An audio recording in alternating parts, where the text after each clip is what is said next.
Now, the Three Martini Lunch with Greg Corombos and Jim Geraghty. And welcome, everyone, to the Monday edition of the Three Martini Lunch, along with Jim Geraghty of National Review. I'm Greg Corombos of Radio America. We have good, crazy, and bad martinis for conservatives today.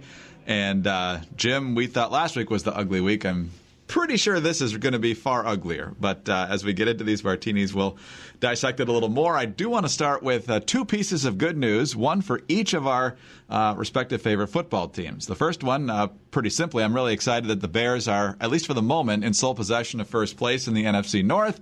I don't think it's going to last real long given the state of their offense, but hey, it doesn't happen very often, so I'll take it when I can get it. As for the Jets, I know last Thursday was rough with the loss at Cleveland, but you guys did win by 31 in Detroit. The Patriots lost last night by 16 in Detroit, so I'm establishing the Jets as a 47-point favorite in your first matchup with the Patriots.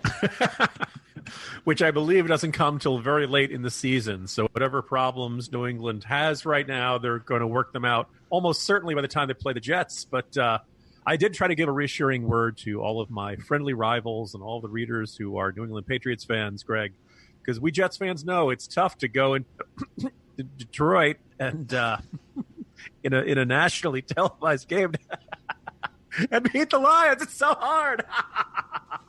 Anyway, yeah, so that's where we are. Yes. Hopefully the 47-point spread is not contingent on the Jets playing the Patriots at Ford Field, because that's going to be a little bit hard to arrange. But anyway, let's move on to our actual martinis today. And the good martini, once again, Mazie Hirono, a senator from Hawaii. She doesn't mean to be our good martini, but she just keeps doing it. And given all the tensions we're having around the Brett Kavanaugh confirmation process and so many other pieces of news, fearing what might happen in the midterm elections and so forth, it's good to have Mazie Hirono lifting the veil on the real Democratic motivations for what's happening here with Brett Kavanaugh. We talked last week about Hirono, who also told all men to shut up, telling Politico in their podcast that, I'm perfectly fine, given what the Republicans did to Merrick Garland. I'm perfectly fine holding this seat open until 2021, when she obviously hopes the Democrats will have the presidency and the control of the Senate. But over the weekend, she was a guest of Jake Tapper on State of the Union, CNN, and he asked her a pretty simple question about due process when it comes to Brett Kavanaugh, and it's amazing where Mazie Hirono took this answer. Doesn't Kavanaugh have the same presumption of innocence as anyone else in America? I put his denial in the context of everything that I know about him in terms of how he approaches his cases.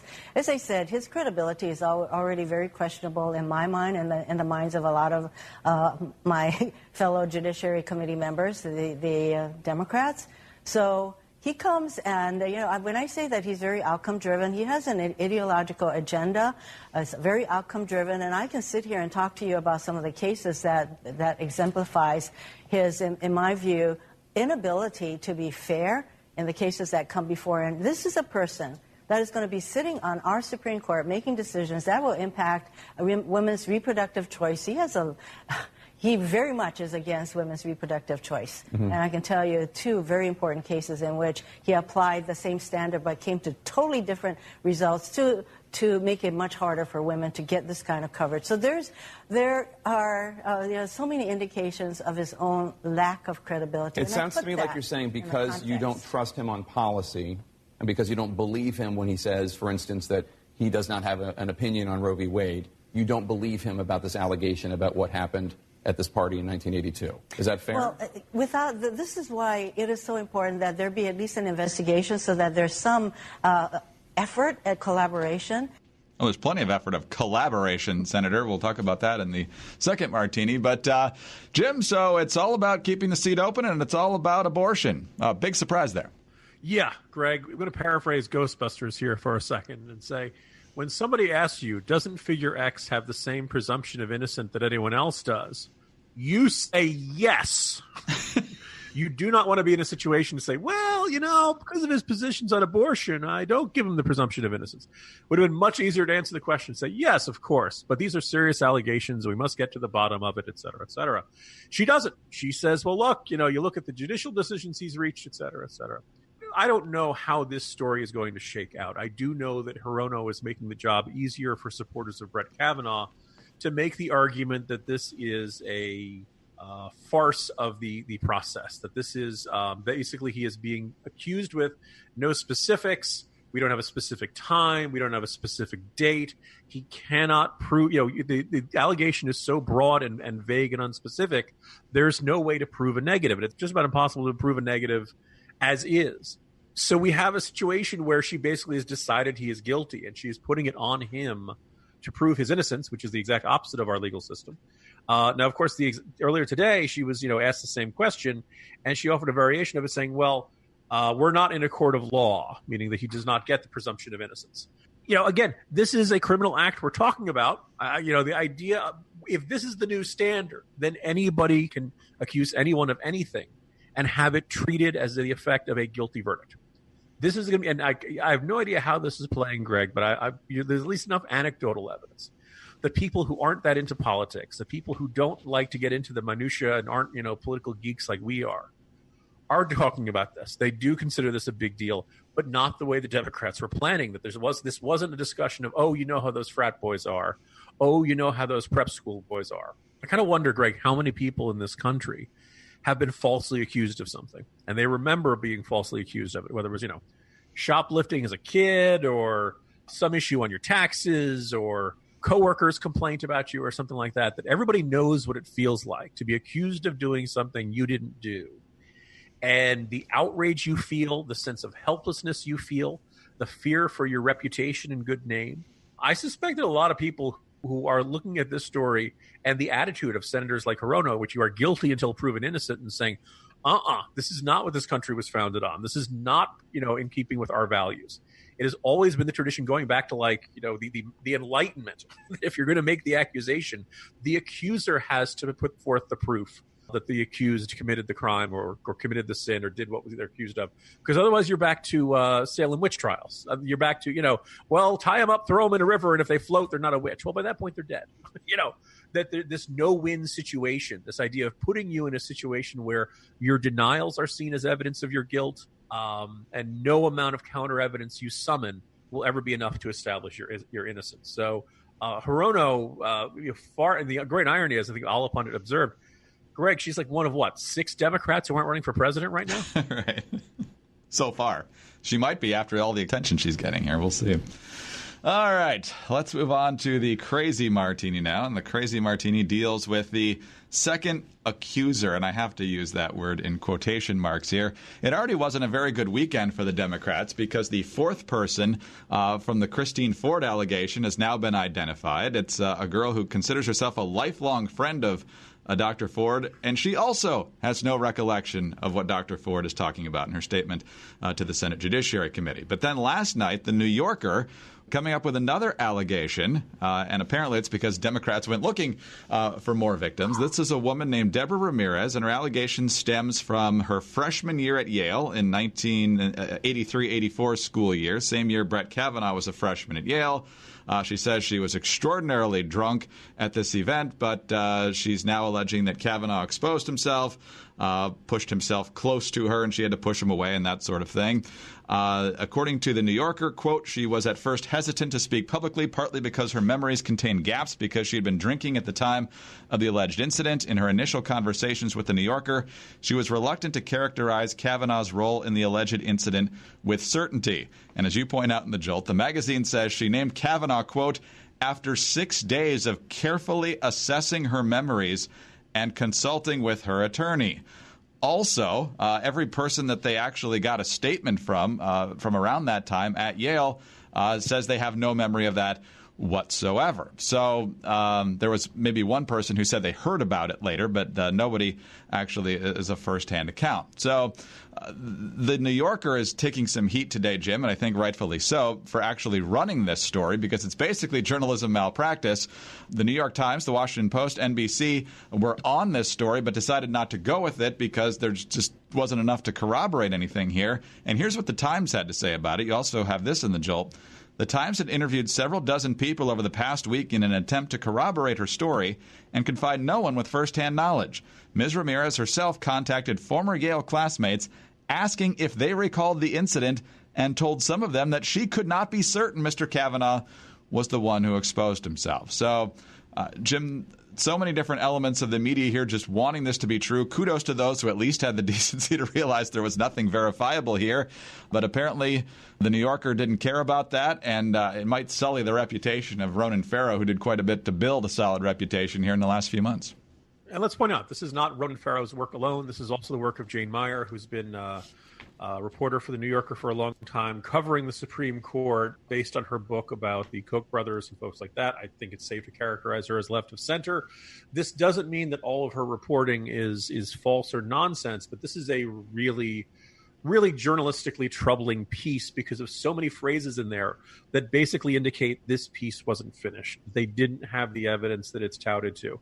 And Greg, you and I have talked about this before in the last piece that they wrote. This really feels like an effort to make a withdrawal from the bank account of credibility that Ronan Farrow had accumulated with all of his reporting on Harvey Weinstein and the other cases of Me Too. But the thing is, those cases, that reporting by Ronan Farrow had witnesses on the record, exceptional detail, multiple accusers, putting the accuser and the accused in the same place at the same time, putting together a watertight, maybe even airtight case against the accused, which is not what we have here. And in fact, there are a lot of phrases in this report which basically any good editor should have said, wait, you guys aren't done with this.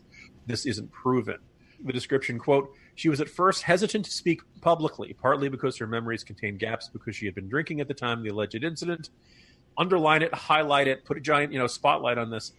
In her initial conversations with the New Yorker, she was reluctant to characterize Kavanaugh's role in the alleged incident with certainty. If the accuser is not sure that Kavanaugh is the guy who did this, you cannot write a story saying Kavanaugh is the guy who did this.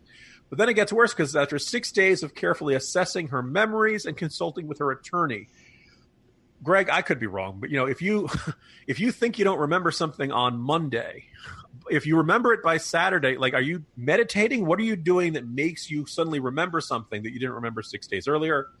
Then the other thing, this is the line which really, again, this should have been what made any editor say, no, this is not a complete story. Quote, the New Yorker has not confirmed with other eyewitnesses that Kavanaugh was present at the party. Now, the great irony is this is exactly where we are with the allegation from high school, that now 4 of the people who've been named by Ford do not say that there was a party, that they were there. They have no memory. They have nothing to corroborate this. So if you can't put him at the party, it's really hard to say, and we know for certain that he did these alleged acts. In fact, the magazine has the opposite of this. All of the witnesses listed by the accuser deny that the event occurred. This includes 3 other classmates, Dino Ewing, Louisa Gary, and Dan Murphy, disputing Ramirez's account of events. You don't have a story here if everyone who was there says it didn't happen. You only have one witness, and that witness herself said she wasn't sure she remembered, and then says that there's certain doubts about it because of her alcohol consumption, et cetera, et cetera. It's a exceptionally shoddy journalism. I'm glad they're getting a little bit of grief about this. I don't think it may matter that much, Greg, because my suspicion is the whole point of this story was to get the plural in the Democratic arguments against Kavanaugh. It was so that it's not merely an accuser. It was that there are now accusers, plural, suggesting that there's a pattern of this, although in fact what we have here is a pattern of neither accuser being able to find any witnesses who can corroborate their accounts. Amazing. Absolutely amazing. And there's 2 different takeaways here I want to get your thoughts on real quickly. First of all, the fact that the Democrats are now going apoplectic in response to this New Yorker piece, and if the Democrats are now demanding a postponement of the Ford and Kavanaugh testimony on Thursday, and they think we're back to the need for an FBI investigation here, I think it really sullies the legitimacy of their outrage to the initial accusation as well. If they're going to fly off the handle on this, it means they'll fly off the handle at any accusation. If this wasn't enough of a joke, Avenatti jumping in and saying that he's got more witnesses, you never want to be in a situation where you're accusing a woman of making something up or not having all of her facts straight or something like that. But look, neither one of them has brought forth a witness who corroborates what they account. None of them have found a witness that corroborates that they and Kavanaugh were in the same place at the same time. In fact, lots of witnesses have said exactly the opposite, that they cannot corroborate this. This should all count for a lot. And all of the alumni signing letters saying all the celebrities making videos, none of that matters, right? If you don't have corroboration, whether it's physical or testimony, you don't have an argument here. And that's, this is where we are. The other thing, I don't understand why the presence of the second accuser would make it alter anything about the first accuser's testimony. It's not like they need to get anything straight. There's no indication these two women ever knew each other. Back in 2006, Kavanaugh was confirmed as a federal judge. Either of these women could have come forward at that time. Any accuser could have come forward at that time. Apparently, that wasn't, they didn't feel any motivation to do this. They could have done this when Kavanaugh was named earlier in the summer. It appears that you could say the first accuser did at least write her letter. The evidence suggests that she had, very little interest in coming forward publicly. When all of these folks come through at the absolute the 11th hour, last second, I don't think that enhances their credibility. It looks more and more like Democrats simply want to delay the vote until after the midterm election. So, Greg, I've been hearing from, readers all day long. They want to see this vote, if not Thursday, then Friday. You guys, enough of this. We've had enough delays. We've had enough postponements. You guys have bent over backwards to help this witness. If Ramirez wants to testify, she'd better get herself ready to testify Thursday, because I don't think Republicans can or should delay this process any longer. And you've seen some folks on the right on Twitter say they'll dig something up. They'll come up with an accusation against any nominee at this point. And then you get a lot of Democrats saying nobody accused Neil Gorsuch of such a thing. And the response seems to be, and I think it's a valid one, is that Neil Gorsuch was replacing Antonin Scalia. It didn't change the balance on the court much. And if you look at the ugliest fights over the past 30 years, it's when the court had an opportunity to move significantly to the right when you look at who was leaving and who had the opportunity to come in. Bork versus, I think it was Lewis Powell in 1987. Clarence Thomas replacing Thurgood Marshall. You had the Democrats, for no good reason, trying to filibuster Sam Alito when he was replacing Sandra Day O'Connor. And now you've got Kavanaugh, who most folks expect to be more to the right than Kennedy. And that seems to be a big issue here as well that very few are talking about. Yeah. First of all, the frequency with which Democrats invoke Merrick Garland for the new standard of guilty until proven innocent demonstrates to them this is a partisan vendetta. This is, we felt we were treated unfairly, so we will gleefully treat you unfairly because we feel we're justified. But the second thing, the bigger question for this, how does this set up confirmation fights, really not just for the Supreme Court, but I think for anywhere in the federal judiciary or for any position? If the new standard is, if one person comes forward and makes an accusation of a crime, you are guilty until proven innocent. And, this could apply to sexual assault, but let's say, some female is nominated for some office somewhere. Females are capable of violence. She attacked me. Any accusation is now going to be fair game. The only real deterrent you had to a false accusation was that if you came forth with a false accusation and you did not have any supporting evidence, you didn't want to turn into the woman who accused the Duke lacrosse team. You didn't want to be the person who made a false accusation and could not support it and was proven to be false, right? This is, lying is supposed to have a consequence in our society. If you do not create some sort of disincentive to making a false accusation, you will create more false accusations because there is no cost to it. And it is a way to inflict damage on the other side and to help your own. We're going down a very dark and dangerous road here if nobody hits the brakes on this. All right, Jim, let's move to our bad martini now. And as we record this, we're not exactly sure if this is official yet. By the time most folks hear this, I'm guessing that it probably will. Reports throughout the morning have varied, but either Deputy Attorney General Rod Rosenstein has offered to resign, and Trump is about to or has already accepted it, or he has not offered his resignation, but he's expecting to be fired. Either way, Rod Rosenstein's time at the Justice Department would appear to be very short at this point. And it doesn't come as a big surprise. Friday, after we recorded, New York Times had the story that Rod Rosenstein allegedly urged Andrew McCabe, at that time the deputy director of the FBI, to wear a wire when meeting with President Trump. And he also supposedly suggested that the cabinet consider invoking the 25th Amendment against Trump at some point last year. Rosenstein on Friday came out with multiple statements saying that he was joking about the wire and that he at no time ever suggested that the 25th Amendment ought to be considered to be invoked, which would allow the cabinet to remove a president for not being able to fulfill the duties of the office. So, Jim, not a surprise. Trump's been pretty frustrated with the DOJ all along here. The Democrats are going to go absolutely apoplectic if this happens because he, of course, oversees the Mueller investigation. So happy quiet news week. Yeah, I mean, basically, I think the best way to summarize what we know shortly after noon on Monday is that Rod Rosenstein has either resigned or he has not resigned. As a result of this, he will be fired or he will not be fired. Or he is on the way to the White House to resign, or he is not on the way to the White House to be fired or not.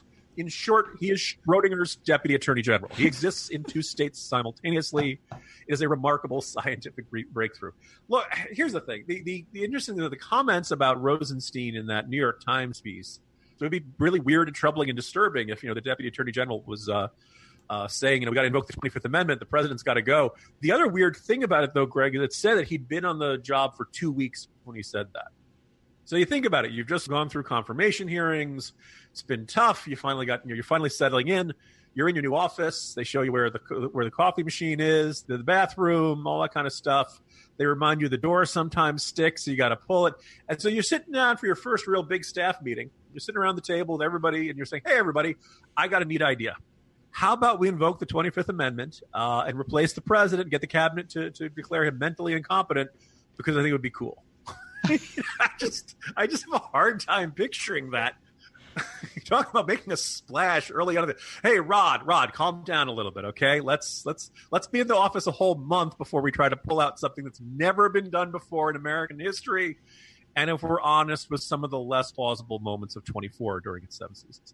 I could understand if Trump saw that, he'd be very upset with it. But almost like an hour after it hit, Rosenstein put out what seemed like a pretty emphatic denial that he'd ever said it or expressed it. There were certainly some indications from the article that was, sarcastic, And look, if grousing in the office is a crime, everybody's guilty. But he said there was never seen anything to indicate the need for the 25th Amendment to be pulled out. Again, I know Trump has had a lot of gripes with the DOJ. I do think it's also kind of weird, though, Greg. Maybe this is brilliant on his part. If there was ever a week where, the president fired the deputy attorney general, might be at the bottom of the fold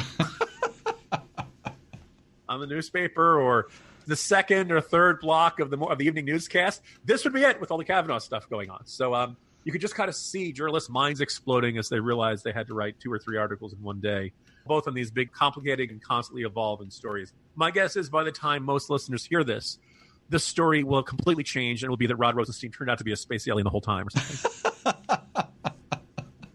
And Trump's at the UN this week. Last year he called Kim Jong-un Rocket Man. He probably won't do that because they're on better terms now. But you never know what he's going to do up there. So I'm sure these will be the only 2 big stories all week, Jim.